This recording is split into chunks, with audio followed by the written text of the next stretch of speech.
This week I'm joined by two very special guests. I'm joined by Bruce Grove from Polystream. Hello, Bruce. How you doing? Hi Ben, I'm very well, thank you. And I'm joined by Gina Felce from Talewind Games. Gina, how are you doing? Hi, I'm good, thank you. Good. And if you're wondering why we've got guests on today's show, it's because we are talking about the Metaverse. We wanted to talk about it for a while. We're going to talk about it today. And we're not experts in the Metaverse, but Bruce and Gina are very well versed in it. So we thought, what better than get people who actually know what they're talking about onto the show, and they can enlighten us and they can enlighten everybody watching. So let's dive straight into it. So when we say Metaverse, my understanding of it is we're talking about a virtual shared space, which is kind of a mix between the digital and the physical worlds. And it's if you have something that exists in one digital space, it then is able to exist in other digital spaces and not isolated. Am I right, or am I way off base? Is there more to it? Please correct me for how wrong I am. Bruce, why don't you go first? Too polite. Everyone's so too polite. it, um, so I think we've had the metaverse for a long time. I think if we look back to when the term was first coined, we didn't have the internet in this way. We didn't have a browser, so no one had even released the browser when Snow Crash was released. So when we first started talking about this virtual world, it was imagined in this story, and it was this great open um, world that you could jump into, powered by computers, powered by a corporation. It was an incredible story. It was incredibly visionary. But just under 2 years later, the browser was released and the internet was unleashed on the world. And all of a sudden, we could access all of these different experiences. And it opened up entirely new ways of gathering data, which we'd never seen before. So whether it's encyclopedias, books, film, video, music, everything, games, it's all started coming together. So I think really, if we go back all that way, we've already started getting there. I think the reason it's suddenly become popular and suddenly become into the mainstream is we've had the films starting to come out. So films like Ready Player One give us the oasis. They give us this imagined idea that we're all going to jump into a single virtual world. But if you abstract it out and you say, right, what's in the oasis? In the oasis, you've got a virtual museum, you've got virtual galleries, you've got virtual bars and clubs and dance halls, you've got video games that people are playing, video games that people are watching. So really what this is, I believe the metaverse is actually already happening, and it's our transition to bringing 3D and interactive spaces into the internet we already have. And then it will be about how we move between them. How do we go to a virtual museum? How do we go to a virtual concert? How do we hang out on something that's not just video, but feels more spatial and aware and surrounding? And the games technology, everything that we build, is going to allow us to build all of that. So it's going to be about cloud native technology, allowing us to open up and expand these spaces, create massive open worlds, but also just move seamlessly between different things. How do I go from a game to a concert to a car configurator without necessarily being a player? I want to just be able to make that accessible to anyone who wants to go to a car configurator. They shouldn't have to download a game to do that. They should be able to go to it as if it's a web page. But now they can go into it with friends. Now I can go to a game with friends, all of those kinds of things. So I think it's already here. We're just very rapidly accelerating it. And I think part of that is because in the last 2 years, we've suddenly become very conscious of being in third spaces. And so we're in a third space now. How do we want to actually build those third spaces has become front and center. Cool. And Gina, Yeah. what kind of role do you think that games plays in establishing the metaverse? Obviously, Bruce touched on it there, that games play a big part in it. So how do you see gaming fitting into the metaverse and kind of playing that role in helping to establish it?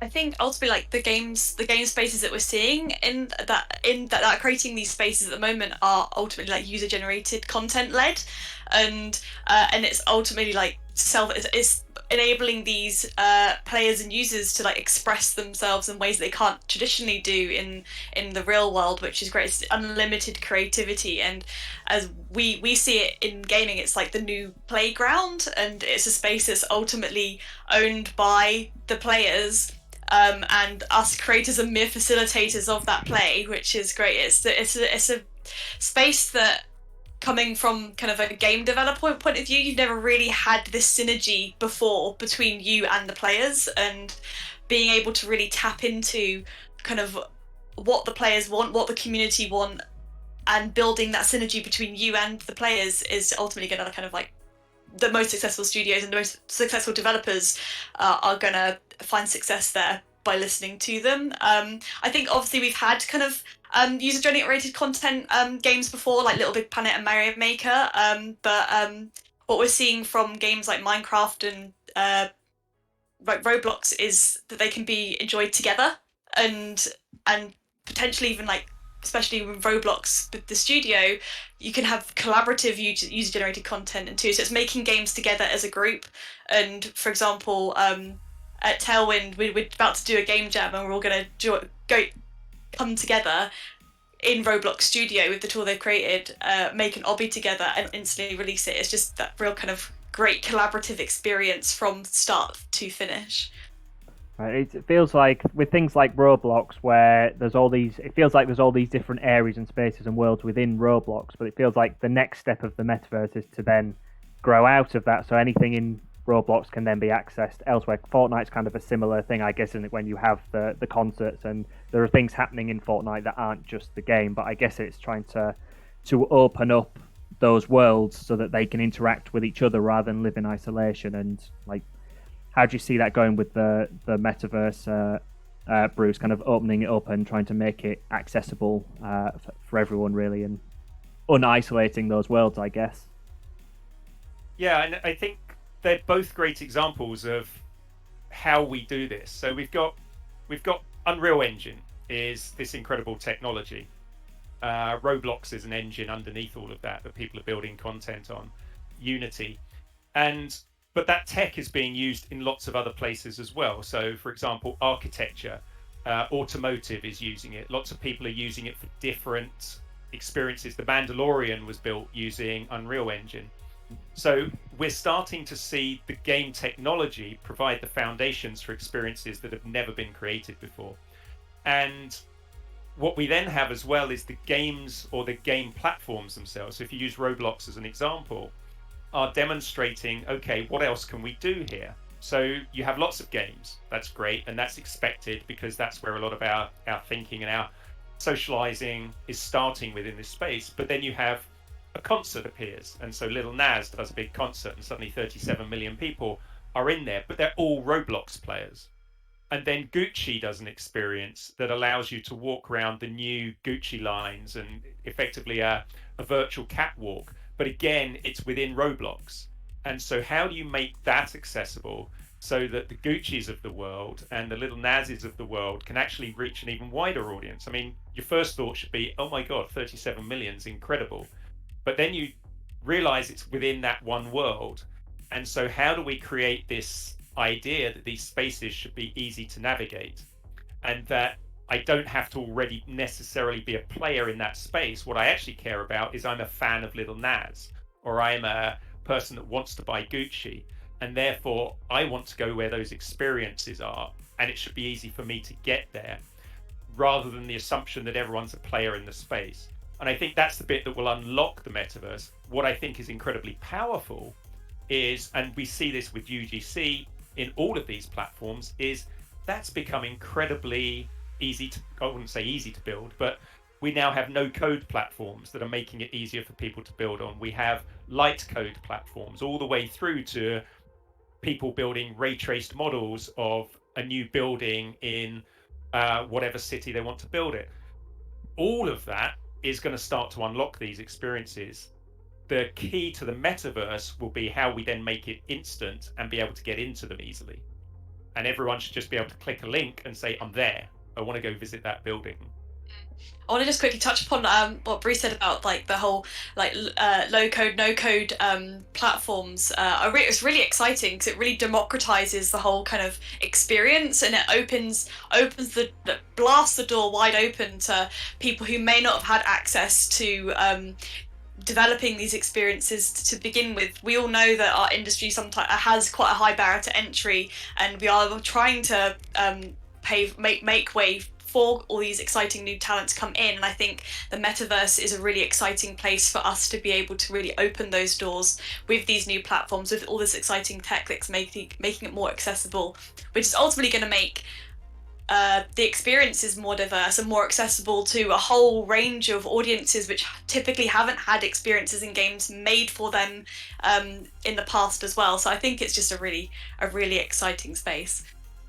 It feels like, as both of you are saying, kind of the technology to do this is getting there, but to me it feels like the challenge is potentially going to be the corporations' willingness to potentially work together. Do you see that as a challenge going forward? Because we're seeing with the Apple and Epic case that's been going on in the courts for the last few months, we know that falling out of that from some of the documents that came out, that Sony aren't fully on board with crossplay. They don't like it. They don't, they charge you to let you have that in your game. I see that as a challenge potentially going forward. Do you agree that that's going to be a challenge? And are there any other challenges you think that we could see in the metaverse kind of expanding from where it already is? Such a nascent space at the moment, but I think we're a long way off. Hopefully we're not a long way off, but I think we are probably a long way off from having a true metaverse where everything is interconnected. I think like Facebook's plans for the metaverse are probably more realistic of what we might hope a metaverse might be. Like with them acquiring Creator, that's incredibly exciting, and being able to really realize that Facebook was probably one of the first 2D user-generated content platforms, and then being able to develop that into a 3D metaverse, that's really exciting. And I don't really know where I'm going with this, but I think that's really exciting anyway. But I think, unfortunately, I don't think we're that close from everyone being kind of like this cross-play experience yet. I do think that another space that are going to spearhead this cross-play is the NFT blockchain space, where they've got this kind of true ownership notion of being able to transfer items across, and I think they're going to spearhead that, and ultimately then other spaces are going to have to catch up in order to really kind of create these catch up with those experiences. Yep. I think the Facebook example is really good, because the thing that Facebook has that I think plays very importantly on this is accessibility. It's accessible from any device. You can get into it, and it serves many different things. So whether it is your local neighbors talking to each other, groups, buy and sell groups, stores, videos, news, just socializing with people, it's got everything. It's got games. It is that space, and that can then morph into that different way. What it then becomes, I think it's the plumbing behind it. This is why we talk about cloud native and how do you get into it. It may be that I move from Facebook to Fortnite to Roblox. What I can't do is keep installing each of these just to go to see each experience. I have to be, and that's something that I don't really have to do with Facebook today. It's a browser-based experience. I just go into it.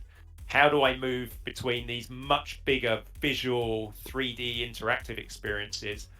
If I want to go and build my next car and take my family in to show them what it is I've built, that should be an easy experience. I need to be able to just send them a link and have them jump in.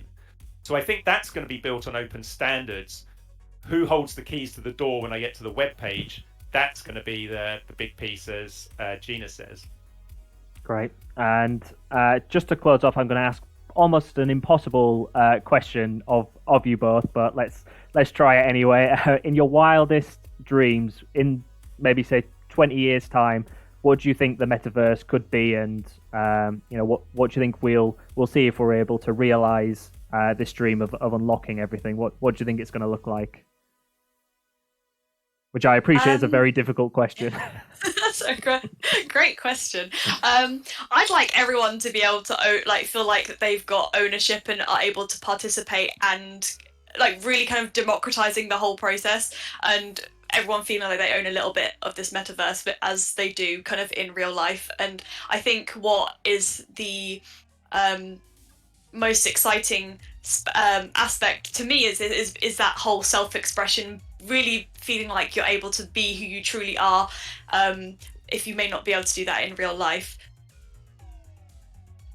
I think exactly that. Accessible. that for me is the key. It's got to be accessible. It's got to be there for everyone, and it's got to be easy. I have no idea how we're going to get into it in 20 years. I think in 20 years, AR will have come and gone potentially, and will be in some other way of connecting to it. Who knows? But I do think it will be accessible and just there for us, and it's going to be that in some form.